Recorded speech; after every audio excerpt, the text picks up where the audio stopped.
Hello there.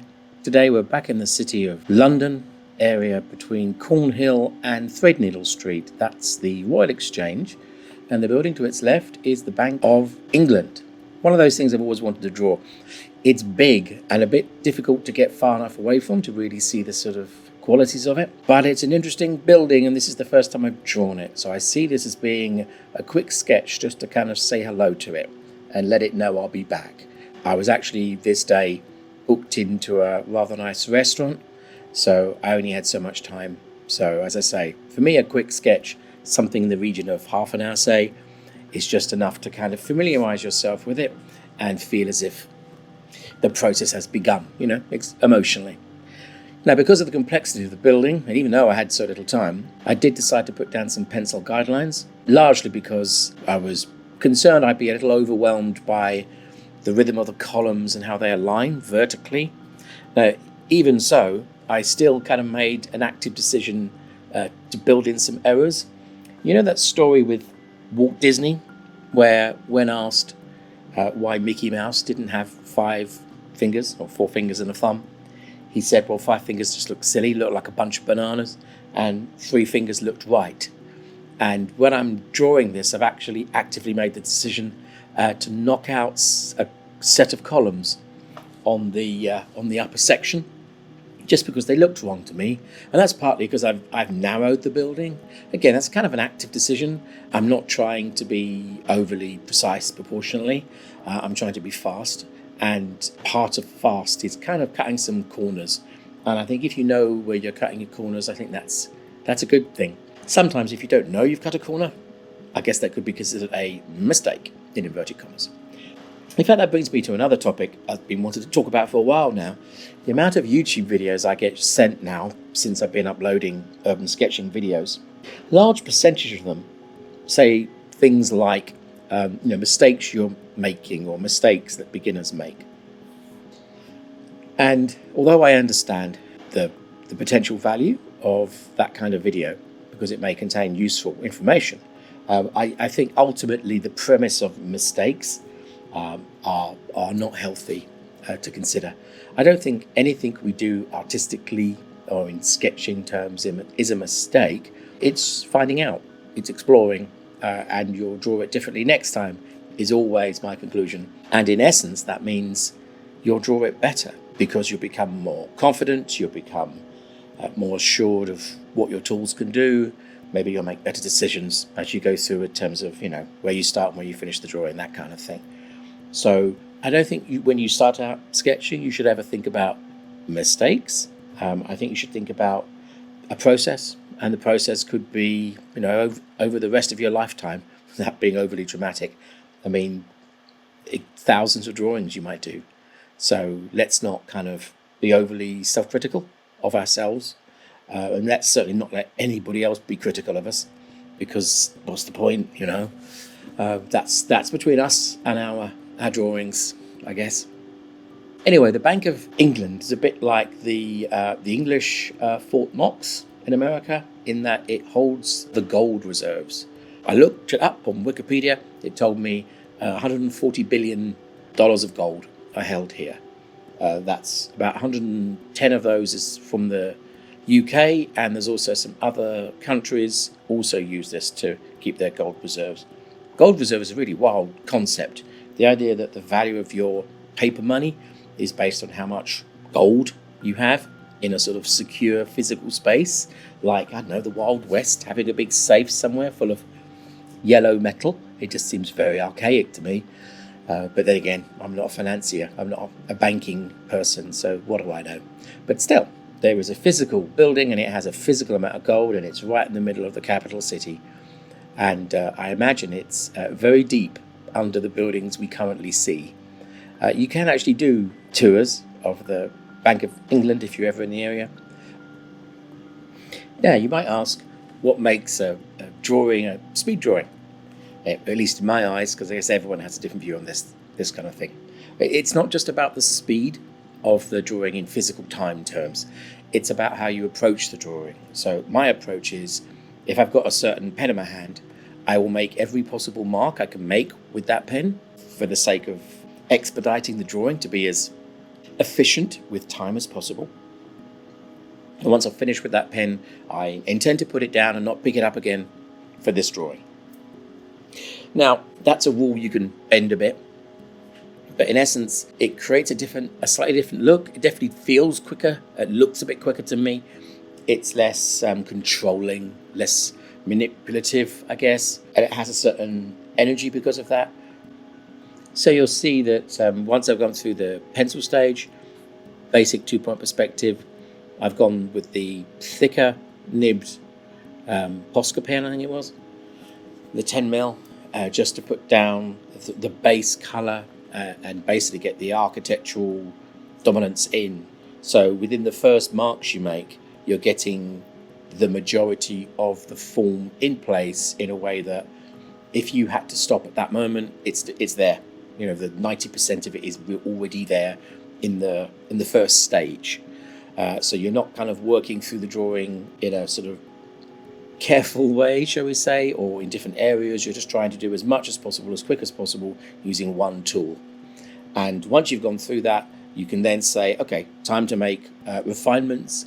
And you're trying to make those refinements with haste. So you're not being picky, you're not being fussy.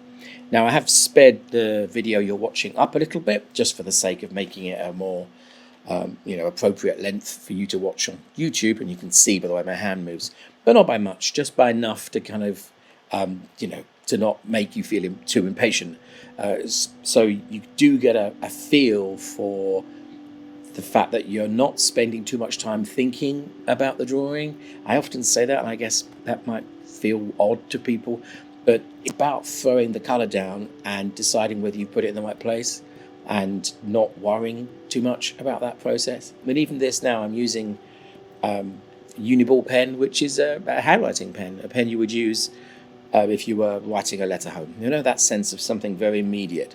It has quite a nice liquid gel ink, so it's quite fluid and it works quite well on the acrylic because it's a sort of smooth surface.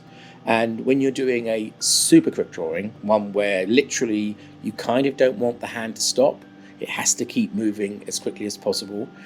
Even when you're doing things like this, where you've got the columns and the capitals on top, you're trying to find a true shorthand version of those columns so that you can really scribble them in.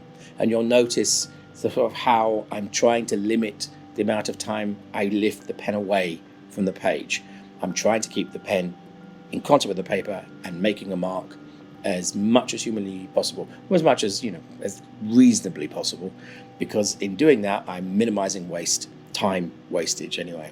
It's not about impatience, it's about there's a certain kind of interest that comes from that. There's an energy that comes from that kind of speed draw process where you feel, as I often do, frankly, you feel as if you're taking the pressure off, because obviously it can't be a correct drawing. I mean, as I've said at the beginning, if you decide to make changes as far as how wide the building is, how many columns it has, the kind of bays of it, the rhythm of it, and you decide to draw it as quickly as possible, then you accept, before you've even laid pen to paper, you accept that there's inherently going to be errors, and that's part of the process, part of the, if not the joy, part of the the thing you understand about this kind of drawing. And therefore that takes pressure off, because it's just a question of, well, I wonder where the errors will be, rather than I wonder whether I'll be able to draw this perfectly. You've already accepted that perfection isn't the goal of the drawing in the first place. So it's more relaxing because of that. It's a bit more giggly, it's more of a sort of a fun little personal challenge. And there's a certain kind of thrill that comes with that. Now, this building is kind of classical style in architectural terms. It started anyway in the 1740s, I think, from memory, but built again and again over a number of times and extended and expanded. There's kind of earlier bits in behind the wall. There's a big perimeter wall, and there's buildings within that wall which are older, and then sort of the external areas become more, 150 years ago, that kind of thing. So there's quite a lot of architectural variation, but in essence it's in the inverted commas classical style, so kind of pediments and Corinthian columns.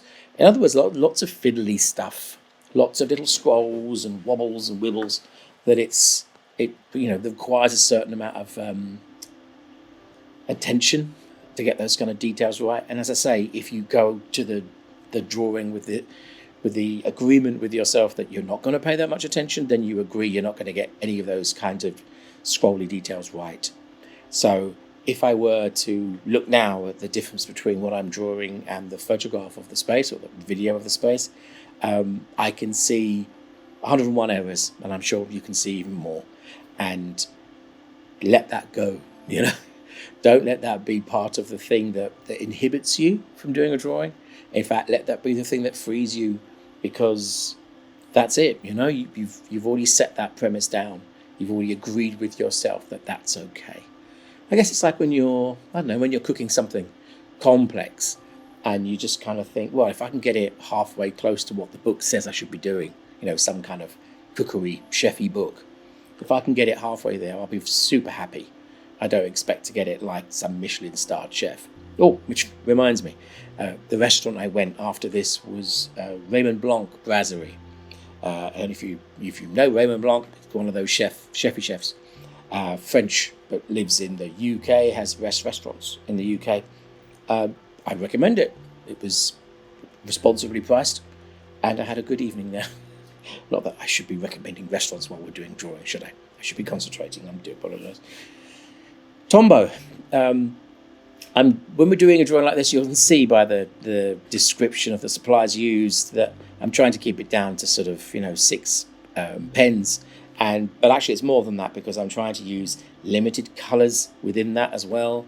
So when I'm using the Tombow, it's one Tombow. When I'm using the Just Art, I'm using just one of the acrylic brush pens, and that's all part of the sense of the speed of the process. And it's very much about finding the kind of foreground and background within decorative detail like this, because you've got windows, of course, are dark, but when you've got columns and then you've got spaces behind the columns, you have that sense of the portico creates a sort of shadowed space behind itself. So you've got that implied depth that comes from the shadow behind the column, which is quite interesting. It's one of those things, if you've drawn anything, of that classical style, it becomes something you understand inherently is going to be there, even if you don't really see it on the day, because of wherever the sun is. In this case, the sun was basically going down. This was in the last half an hour before sunset, but the sun was going down in a different direction. So I wasn't getting any direct sunlight on the building itself, because that would have created some dramatic shadows, which may have been fun in their own way. Putting on the street lamps, which are very decorative street lamps in this area. And again, that's that. One of the lovely things about the acrylic pen is how things like this can come on right at the very end. In fact, to be fair, when I started this drawing, I think I was thinking to myself, let's not bother with the street lamps. They're just going to be a bit, fussy.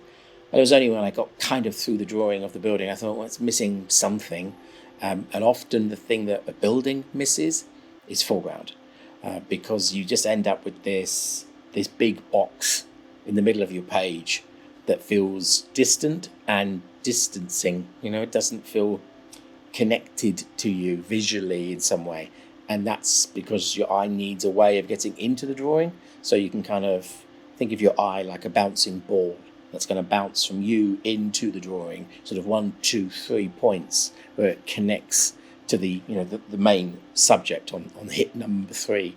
So in the case of this, I'm using the lampposts to be the first kind of bounce point, and then I put in some decorative cobbles, some sort of black and white cobbles on the roadway to be the second point, so your eye feels slightly less abrupt in how it moves. And it takes, again, a little bit more pressure off the drawing to have that extra bit of play that leads up to it, so that the sort of slightly overly rushy and not particularly great, certainly not very precise drawing of the bank is secondary is wrong, but it's not screamingly the only thing on that page. There's things to help it out a bit, things to kind of balance where people are looking at. The same really with that modern office block on the right hand side with the glass facade. That's doing a job of taking some of the focus away in a way that just creates a bit of a sense of place and a sense of three-dimensional depth. It's doing a little job even though it's got so little kind of actual detail on it. It's just a series of lines that imply something.